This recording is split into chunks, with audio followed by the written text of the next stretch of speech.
Is this where you want to take over, Chris? Sure. Yeah. So, now that with Garrett giving that, kind of a brief overview, I'm going to do a real quick kind of comparison between some major points, and then dive into each of these sectors just a little bit. So when we look at comparing the two, the Green Party's Green New Deal was introduced in 2009, and an important thing I think to think about too is it's part of our party platform, right? I didn't look before, but the 2022 vote to update our Green New Deal and the National Party platform to the Eco-Socialist Green New Deal was overwhelming, right? It was not a controversial vote. Meanwhile, the Democrats' Green New Deal, which was just introduced in 2019, and even as a non-binding resolution with no power to enact anything, it's not supported by most of the party, right? It's a pipe dream of progressive Democrats. So that in addition to that kind of history and that comes with it, with the Green Party and the newness of it in the Democratic Party, it's important to see that this is the power policy of the Green Party. Whereas in the Democratic Party, it's a talking point for a small minority of their progressive flank. When you look at the Eco-Socialist Green New Deal, it's 100% renewable energy in all sectors of the economy by 2030. The best of the Green New Deals from the Democrats again plays these games with 100% clean, zero emission energy by 2030, and that's usually actually 2050.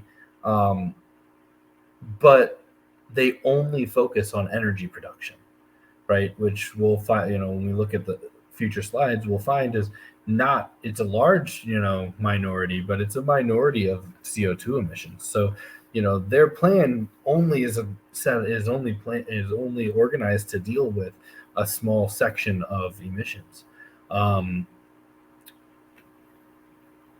We talked about a lot in the first slides. The Green Party's Eco-Socialist Green New Deal transitions us to an eco-socialist economy with public ownership and democratic community control.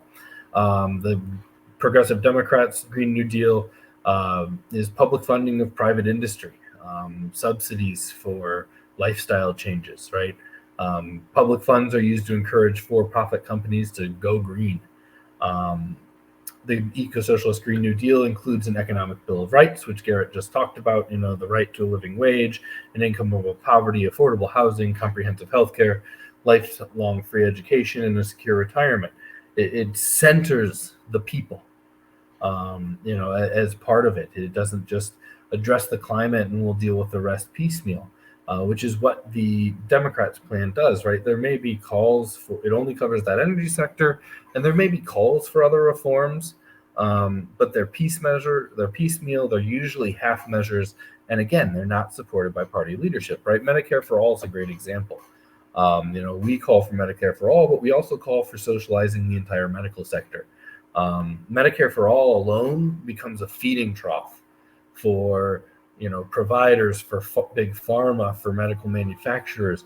They just feast on those public funds, and it maintains private profit as a key part of the medical industry.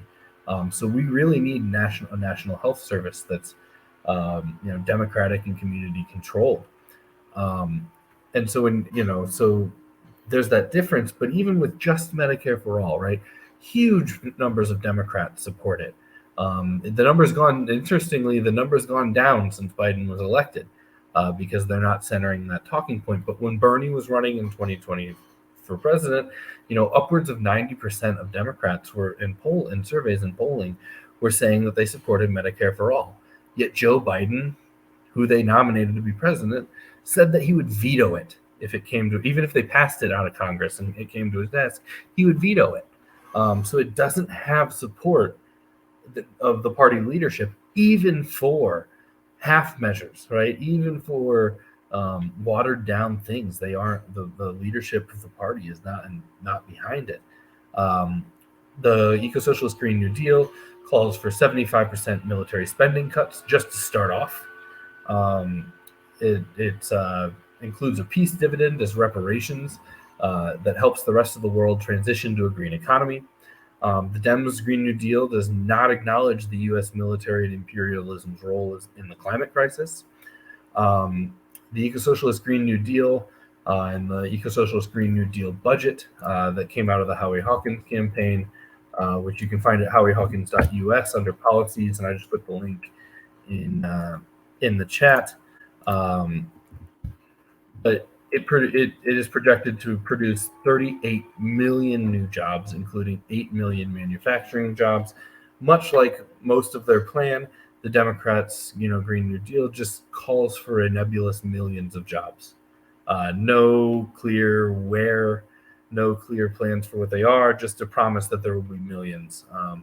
And one thing that Howie found when working with John Wren, who is a well-respected economist, in establishing and writing up the Green New Deal for his 2020 presidential run, one thing he found is that jobs are actually a choke point. Having enough workers to do the work that the transition requires is actually one of the biggest problems. We can fund it. The technology's there, but do we have enough workers to actually, drive the transition? And then, I talked about that budget. The budget that was created for the 2020 campaign is a balanced budget, right? And people always ask, how are you going to pay for it?